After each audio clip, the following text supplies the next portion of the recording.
APR Group, 2 and 3 BHK premium apartments at Patancheru. Comfortable pricing, GHMC and RERA approved. Sir ఇప్పుడు ముగ్గురు గురించి మనం మాట్లాడుకున్నాం కదా, వీళ్ళ ముగ్గురితో మీకు ఒక సందర్భం ఉంది, ఆ సందర్భాల గురించి మాట్లాడుకున్నాము. అయితే దానికన్నా ముందు ఒక క్వశ్చన్ ఉంది సార్. ఇప్పుడు మీరు ఒక మాట అన్నారు, నేను సాయం చేయాలంటే నా ఇంటికి గేటు ఎప్పుడు తెలిసి ఉంటుంది, లోపలికి వచ్చి నన్ను కలవచ్చు అని చెప్పేసి. మీరు ఇందాక ఒక మాట అన్నారు, దాసన్ నారాయణరావు గారు లాగా ఎవరన్నా చేయగలిగితే అసలు అసాధ్యం, రీప్లేస్మెంట్ జరగలేదు ఇప్పుడు దాకా అని చెప్పన్నారు. ఇదంతా ఎందుకు జరిగింది సార్? యాక్సెసిబిలిటీ. నీడున్న మనిషికి మీరు అంత యాక్సెసిబిలిటీ ఉన్నారన్నమాట. అయితే ఇక్కడ నా క్వశ్చన్ ఏంటంటే, గతంలో మీరు మాట్లాడుతూ ఇండస్ట్రీ పెద్ద చిరంజీవి గారే, చిరంజీవి గారు ఆ స్థానాన్ని భర్తీ చేశారు, ఆయన ఆదుకుంటున్నారు అని చెప్పి అన్నారు. 100% కరెక్ట్. బట్ చిరంజీవి లాంటి వ్యక్తికి చిన్న చిన్న నీడున్న వాళ్ళు కలవలేరు కదా సార్. అవును. సో ఆ యాక్సెసిబిలిటీ ఉండే, ఆ స్టార్డమ్ ఉండి, ఆ ఆరా ఉండి, ఒక దాసరి నారాయణరావు లాంటి మనిషిని ఇండస్ట్రీ ఎందుకు మళ్ళీ క్రియేట్ చేసుకోలేకపోయింది? మెగాస్టార్ చిరంజీవి గారే. ఆయన చేయట్లేదు అనుకుంటున్నారు మీరు? ఆయన చేసే గొప్ప పనులన్నీ నాకు తెలుస్తా కదండి. అసలు ఆయన్ని వేలెత్తి చూపించే అర్హత ఎవరికీ లేదు. ఆయన చేసే గొప్ప పనులన్నీ నాకు తెలుసు. నేను అనేది యాక్సెసిబిలిటీ సార్. చిరంజీవి గారు దొరకరు కదా. అంటే దాసరి నారాయణరావు గారి దగ్గరికి వెళ్ళినంత ఈజీగా చిరంజీవి గారి దగ్గర అది కదా. ఇక్కడ ఒకటి ఉంది సార్, అదే చిరంజీవి గారు నాకు ఫోన్ చేసి, హనుమంతరావు కష్టాల్లో ఉన్నాడు, పొట్టి వీరయ్య కష్టాల్లో ఉన్నాడు, సూర్య గారు మా తల్లి ఆవిడ టీవీలో చూసి ఆయనతో చెప్తే, ఆయన అత్వాలు టీవీ చూడాల్సిన పర్లేదు, ఆయన 24 hours బిజీగా ఉంటాడు ఆయన చిరంజీవి గారు. ఆవిడ చూసి చిరంజీవి గారితో చెప్తే నన్ను పిలిచి, ఇంటికి పిలిచి, శివాజీ ఈ 2 లక్షలు పొట్టి వీరయ్యకి ఇచ్చాయి, ఈ 2 లక్షలు హనుమంతరావుకి ఏదో హాస్పిటల్లో ఉన్నాడంట, ఇవి 1 లక్ష రూపాయలు వాళ్ళకి. ఆయన ఇవ్వక్కర్లేదు కదా, ఆయన డబ్బే కదా మా చేతితో తీసుకెళ్ళి ఇచ్చింది. అంతే కదా కదా. అంటే ఆయన కలవటం కష్టం అనుకున్నా కూడా ఆయన ఇండస్ట్రీని 24 క్రాఫ్ట్స్ని అబ్జర్వ్ చేస్తున్నాడు దాని గురించి చెప్పాను. కరెక్ట్. అంటే దీనికోసం అడిగింది. నేను తమ్మారెడ్డి గారిని ఇంటర్వ్యూ చేశాను. తమ్మారెడ్డి గారిని ఇదే క్వశ్చన్ అడిగాను. చిరంజీవి గారు సహాయం చేయడానికి రెడీగా ఉన్నారు, ఆయన చెయ్యి ఎప్పుడు సహాయం చేయడానికి రెడీగా ఉంటుంది. ఆయన చుట్టూ మీలాంటి వాళ్ళు ఎవరైనా ఒక 3-4 ఉండి, అన్ని విధాల ఇండస్ట్రీస్ తరపు నుంచి యాక్సెస్ ఉండి, సమస్యలు ఆయన దగ్గరికి అన్ని తీసుకెళ్ళగలిగితే దాసర్ గారి స్థానం భర్తీ అయిపోయింది కదా. ఎందుకు అది జరగట్లేదు? ఎందుకు ఆ టీం ఫామ్ అవ్వట్లేదు? మరి ఆయన హెల్ప్ చేస్తూనే ఉన్నాడు. చిరంజీవి గారింటికి, దాసన్ గారింటికి వెళ్ళినట్టు చిరంజీవి గారింటికి వెళ్ళటం చాలా కష్టం. మన ఆ విషయం తప్పట్టడానికి లేదు. దాసన్ గారు ఫస్ట్ నుంచి అలాగే ఉన్నాడు, ఆయన మద్రాసు నుంచి అలాగే ఉన్నాడు ఆయన. అసలు అది ఒక ఎరా అది కదా. చిరంజీవి గారి దగ్గర ఇప్పుడు ప్రతి వాళ్ళు వెళ్ళాలంటే ఆయనకున్న దీనికి కష్టం. అది ఫస్ట్ నుంచి అలవాటు అవడంతో ఉంటుంది.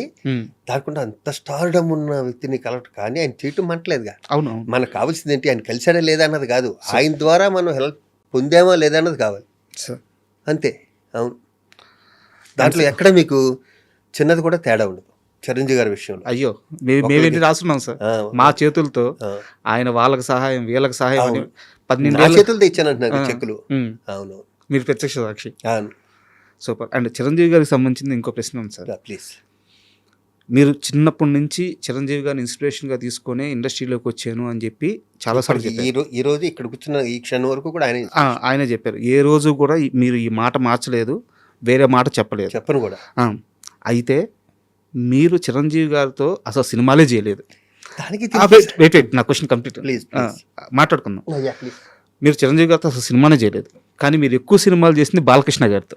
ఏ రోజన్నా ఏమయ్యా శివాజీ, నువ్వేమో పొగిడేది చిరంజీవిని, సినిమాలు ఏమో నాతో చేస్తున్నామని తమాషగా అయినా సెటైర్గా కానీ ఎప్పుడైనా బాలకృష్ణ గారు అన్నారా? బాలకృష్ణ గారు అనలేదు, కానీ బాలకృష్ణ గారు పక్కన చుట్ట ఒక అతను ఉంటాడు నాకు ఫ్రెండ్ బాగా. రాజమండ్రిలో బాలయ్యబాబు షూటింగ్ ఎక్కడైనా జరిగితే తను వస్తుంటాడు. తను అన్నాడు ఇతనేమో పొగిడేదేమో అక్కడ సినిమాలన్నీ మానే అన్నట్టు. బాలయ్య బాబు వాళ్ళు అవన్నీ దాటిపోయారబ్బా, ఎక్కడికోను ఎన్నీను. వాళ్ళు పట్టించుకోడు తను అసలు. వాళ్ళు బంగారం, తను అసలు ఏం పట్టించుకోడు. తను ఏంటంటే ప్రేమ ఉంటే దగ్గర తీసుకుంటాడు, చిరాకు వస్తే దగ్గర రానివాడు. అంతే సింపుల్. ఇంకా అతను మూడోది నాకు తెలియదు. మరి కోపం వస్తే కోపం, ప్రేమ వస్తే ప్రేమ, అంతే. మనం దాన్ని అడ్జస్ట్ అయ్యి అతని ఫేస్ చూసి ఎలా దగ్గరికి వెళ్ళి ఒళ్ళు కూర్చోవాలా లేకపోతే దూరంగా ఉండాలి మనం డిసైడ్ చేసుకోవాలి. ఓకే, అవును, అంతే. అండ్ కాదంబరి కిరణ్ గారితో మీకు ఏమైనా ఇష్యూస్ ఉన్నాయా? ఏమీ లేవు.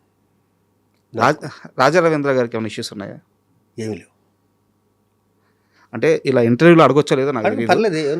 కాదంబరి కిరణ్ గారి ఇంటర్వ్యూ కోసం నేను ప్రిపేర్ అవుతుంటే ఆయన ఒక ఇంటర్వ్యూలో ఒక మాట అన్నారు, చిరంజీవి గారికి నాకు ఒక వ్యక్తి కనెక్షన్ కట్ చేశాడు, ఆయన చుట్టూ ఉండేవాళ్ళు ఆ, భీమవరం బ్యాచ్ ఆ, కనెక్షన్ కట్ చేశారు, నా మీద లేనిపోని చెప్పారు అని చెప్పి. ఓకే సార్ వాస్తవంగా చెప్తున్నాను, ఆయన ఎవరి పేరు చెప్పలేదు. ఓకే ఆ, నాకు వెంటనే స్ట్రైక్ అయింది, మీ ఇద్దరే ఆ, భీమవరం బ్యాచ్ చిరంజీవి గారి దగ్గర ఉండేవాళ్ళు అంటే. ఓకే సో ఇది నేను ఏమన్నా తప్పుగా అర్థం చేసుకున్నానా, ఆ.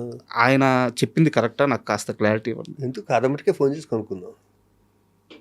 నేను చిరంజీవి గారి దగ్గరికి వెళ్ళి ఇంకోటి కంప్లైంట్ చేసే అంత ఓపిక నాకు లేదు ఫస్ట్, సార్ అంత టైము ఓపిక ఆయనకి లేదు. మ్. నెంబర్ 1. ఉమ్, నేను కన్నా కోపం వస్తే నేనే డైరెక్ట్గా అడుగుతాను తప్పితే సార్ పైగా కాదంబరి కిరణ్ కుమార్కి నాకు ఏముంటాయి, ఉమ్, నన్ను బావ అంటాడు మొదటి నుంచి కదా.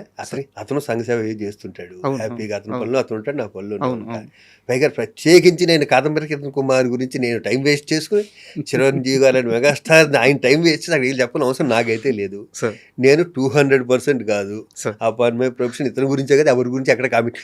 నేను కామెడీ చేస్తానేమో కానీ సరదాగా ఎంజాయ్ జోకులు, పర్సనల్ జోకులు వేసుకుంటాను కానీ నా ఫ్రెండ్ సర్కిల్లో సార్ ఇలాంటి దరిద్ర పనులు మాత్రం నేను చేయను. ఇలాంటి నీచమైన పనులు, దరిద్రమైన పనులు, ఒకరి గురించి ఒకరు చెవటాలు, ఇక్కడ చేయటాలు నాకు మంచిగా నేను లాగి గోడ మీద దొబ్బుతా. సార్ నా మెంటాలిటీ ఫస్ట్ నుంచి అలాగా ఉన్నా, నా సెకండ్ పిక్చర్ నుంచి అలాగా ఉన్నా, ఇప్పటికీ అలాగా. ఉమ్, ఒకరిని చూసి ఒకడు ఎదుగుతుంటే అని చూసి కుళ్ళిపోవటాలు, ఆడు పెద్దగారిలో తిరుగుతుంటే కులిపాడి మీద కామెంట్ చేయటాలు, అలా బుద్ధి కాదు నాది. నాది ఎంతసేపు ఈ క్షణం బతుకున్నాం, ఎంజాయ్ చేద్దాం, ఇది ఒకటే నా బరియలు, రెండోది ఉండదు అసలు. ఇలాంటి ప్రశ్నలు అడిగి కూడా వేస్ట్, ఉమ్, దాన్ని అడగక్కర్లేదు కూడా. ఎందుకంటే 40 ఏళ్ళ నుంచి నన్ను చూస్తారు కదా, సార్ నేను ఆడి మీద ఈడి మీద కామెంట్ చేయను. కామెంట్ చేసే వాళ్ళు ఉంటారు. అల్టిమేట్గా ఏమవుతుందంటే నేచర్ మనల్ని ప్రతిది అబ్జర్వ్ చేస్తుంటుంది. అబ్బా మనం ఏంటో అనుకుంటాం, దేవుడు నమ్మక్కర్లేదు, ఎవరిని నమ్మక్కర్లేదు, నేచర్ అనేది ఒక దేవుడు అనుకుందాం మనం. అది ప్రతి వాడి గుణం అబ్జర్వ్ చేస్తుంటుంది నేచర్ రకరకాల రూపాల్లో.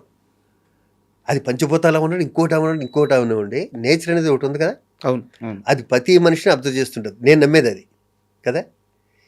ఇక్కడ ఎవడంత పాపాలు చేస్తాడు ఇక్కడే అనిపిస్తాడు హ్యాపీగా. కౌంటింగ్ ఇక్కడే. కౌంటింగ్ అంతా ఇక్కడే, మొత్తం అంతా.